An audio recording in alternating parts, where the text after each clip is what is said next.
IR spectroscopy part 2 में आपका स्वागत है। आज हम मोलिकुलर वाइब्रेशन मोड के बारे में पढ़ेंगे। देखते हैं मोलिकुलर वाइब्रेशन मोड कौन कौन से हैं। यहाँ पे मोलिकुलर वाइब्रेशन मोड्स को दो हिस्सों में बांटा गया है, स्ट्रेचिंग वाइब्रेशन मोड और bending vibration mode. Stretching vibration mode में बॉन्ड के रेस्पेक्ट में बॉन्ड लेंथ चेंज होती है, अर्थात दो एटम्स के मध्य की दूरी चेंज होती है बॉन्ड के रेस्पेक्ट। इसे दो हिस्सों में बांटा गया है, सिमेट्रिक स्ट्रेचिंग और एसिमेट्रिक स्ट्रेचिंग। सिमेट्रिक स्ट्रेचिंग में बॉन्ड लेंथ दोनों तरफ समान मात्रा में परिवर्तित हो। फॉर एग्जांपल यहाँ पे एक डायग्राम दिखाया गया है।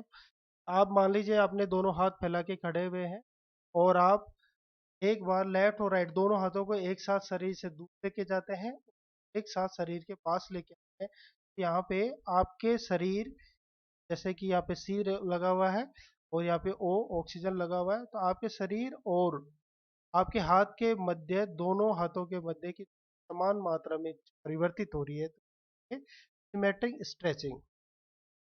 और एसिमेट्रिक स्ट्रेचिंग में अगर कभी आप लेफ्ट हैंड को शरीर के पास लाएं तो राइट हैंड को आप शरीर से दूर लेके जाएं, वाइस वर्सा। राइट को शरीर के पास लेके आएं और लेफ्ट को दूर लेके जाएं, ये कहलाता है एसिमेट्रिक स्ट्रेचिंग। बेंडिंग बेंडिंग में बॉन्ड एंगल चेंज होता है। यहाँ पे देखिए इस तरीके से समझते हैं, ये कार्बन और ये दो ऑक्सीजन, अर्थात आप सेंटर जो बॉडी है वो मान लीजिए कार्बन है और आपके दोनों हाथ दो ऑक्सीजन को रिप्रेजेंट कर रहे हैं। अगर मान लीजिए आप अपने हाथों को ऊपर और नीचे लेके जाते हैं तो आपके शरीर और अ, इस हाथ के मध्य जो एंगल है वो बार बार क्या हो रहा है, चेंज हो रहा है। ये कहेंगे बेंडिंग। बेंडिंग चार तरह की होती है, scissoring, rocking, waging and twisting. तो इन्हें वन बाय वन देखेंगे। सबसे पहले लेते हैं स्ट्रेचिंग।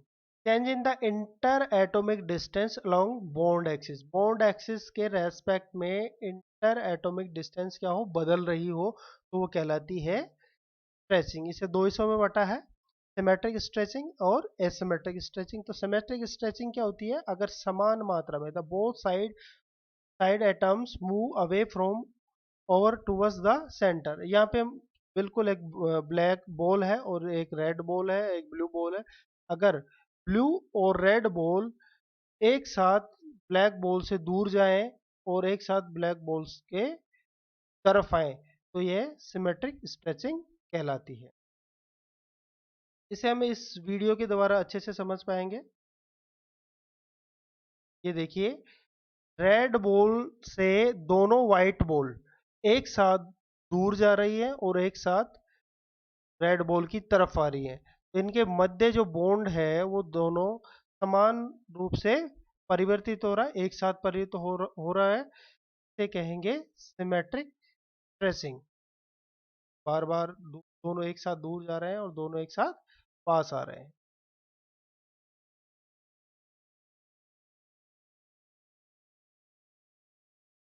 अब लेते हैं asymmetric stretching. One atom move towards the centre and other move away from the centre.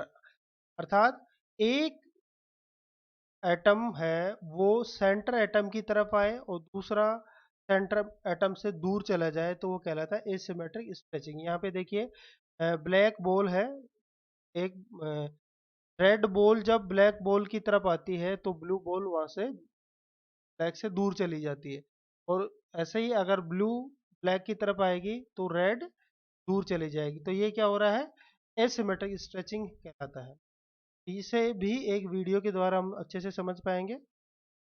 ये देखिए, ये रेड बॉल है, रेड बॉल में एक बार व्हाइट बॉल रेड बॉल की तरफ आ रही है तो दूसरी व्हाइट बॉल रेड बॉल से दूर जा रही है, और ये वाइस वर्सा रिपीट हो रहा है बार बार। ये एसिमेट्रिक स्ट्रेचिंग कहलाती है। एक एग्जांपल के द्वारा भी समझ सकते हैं।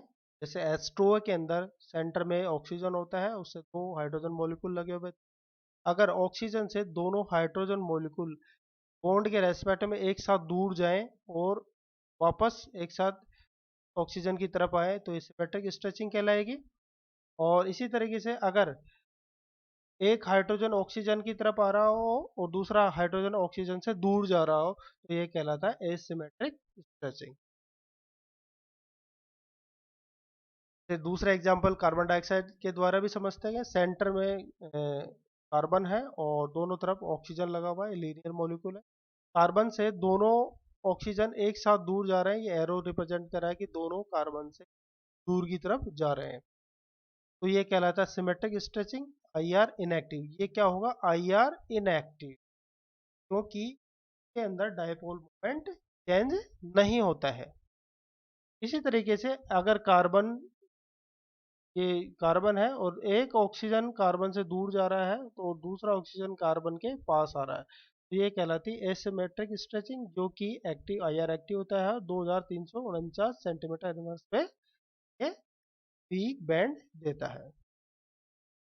Bending, change in the angle between two band, अगर दो बैंडों के मध्य एंगल चेंज होता है तो इसको बेंडिंग कहते हैं। पहले भी इसे एग्जाम्पल के द्वारा समझा है।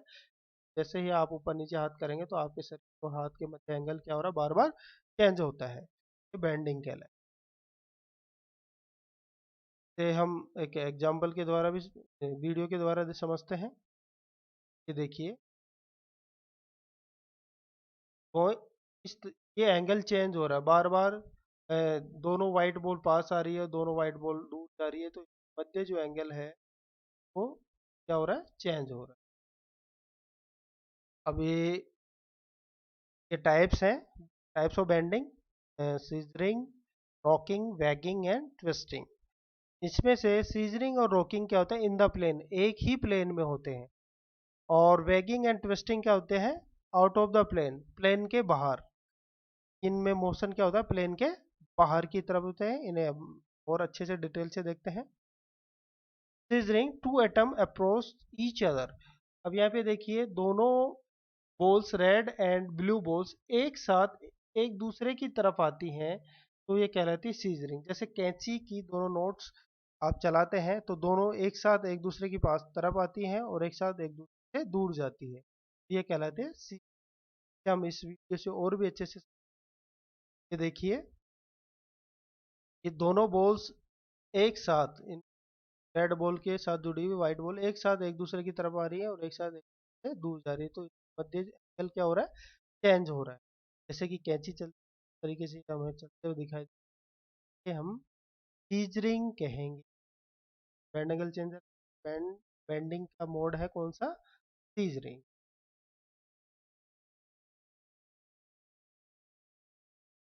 नेक्स्ट लेते हैं हम रॉकिंग। तो both atom move in the same direction. अगर मान लीजिए दोनों बॉल्स एक ही डायरेक्शन मूव कर रही हो, जैसे ब्लैक बॉल से लगी रेड एंड ब्लू बॉल, दोनों ही क्लॉकवाइज जाए या दोनों ही एंटी क्लॉकवाइज, दोनों एक ही डायरेक्शन में चले, कहलाती है रॉकिंग। हम इस वीडियो के द्वारा आसानी से समझ सकते हैं। दोनों एक साथ क्लॉकवाइज चल रही हैं, दोनों एक साथ एंटी क्लॉकवाइज चल रही हैं, तो इनकी सेंटर के रेस्पेक्ट में इनके एंगल क्या हो रहे हैं, चेंज हो, तो इन्हें रॉकिंग, जैसे रॉक केयर करती है तरीके से रॉक के साथ क्लॉकवाइज एंड मूव कर रहे हैं, बार बार ट्विस्ट, कहेंगे हम रॉकिंग।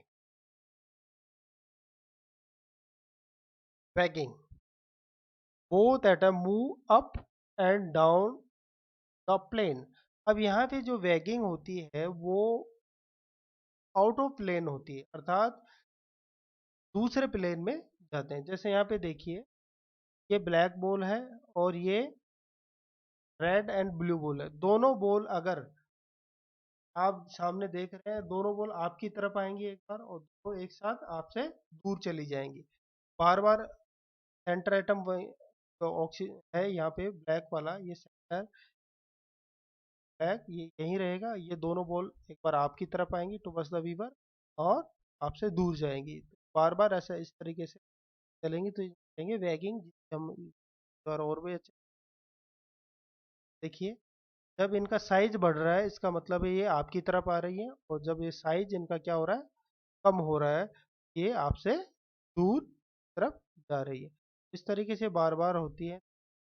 ये जो मोड ऑफ वाइब्रेशन कहते हैं, ये कहते हैं वैगिंग, वैग कर रही है। दोनों बॉल एक साथ आपकी तरफ और दोनों बॉल एक साथ आपसे दूर की तरफ, ये हो रहा है आउट ऑफ प्लेन, प्लेन से बाहर मोशन होता है, वैगिंग वाइब्रेशन। अब लेते हैं twisting. One atom move up the plane and while the other atom move down the plane, अर्थात एक एटम आपकी तरफ है टूवर्ड्स द वीवर, प्लेन के ऊपर की तरफ, और दूसरा एटम होता है फॉर द वीवर, अर्थात प्लेन के नीचे की तरफ मूव करें। दोनों एक दूसरे के अपोजिट डायरेक्शन में मूव करते हैं। ये देखिए, रेड बॉल अगर आपकी से दूर जा रही है तो ब्लू बॉल आपकी तरफ आएगी, तो ब्लू बॉल अगर दूर जा रही है तो रेड बॉल आपकी तरफ। और अभी समझ, ये बॉल आपकी तरफ आ रही है, तो मैं ये बॉल आपसे दूर जा रही है, तो जो बॉल बड़ी होती दिखाई दे रही है इसका मतलब वो आपकी तरफ आ रही है, जो बॉल छोटी होती आपसे दूर की तरफ जा रही है, तो ये बार दोनों अपोजिट डायरेक्शन में कंटिन्यू चल रही है, कहेंगे ट्विस्टिंग वाइब्रेशन। बार बार बड़े छोटे होती दिख, का मतलब ये आउट ऑफ प्लेन बाहर जा रही है और उधर आ रही है, मतलब आपकी तरफ आ रही है और आपसे दूर की तरफ जा रही है। Thank you very much vibration mode समझने के लिए, बहुत धन्यवाद।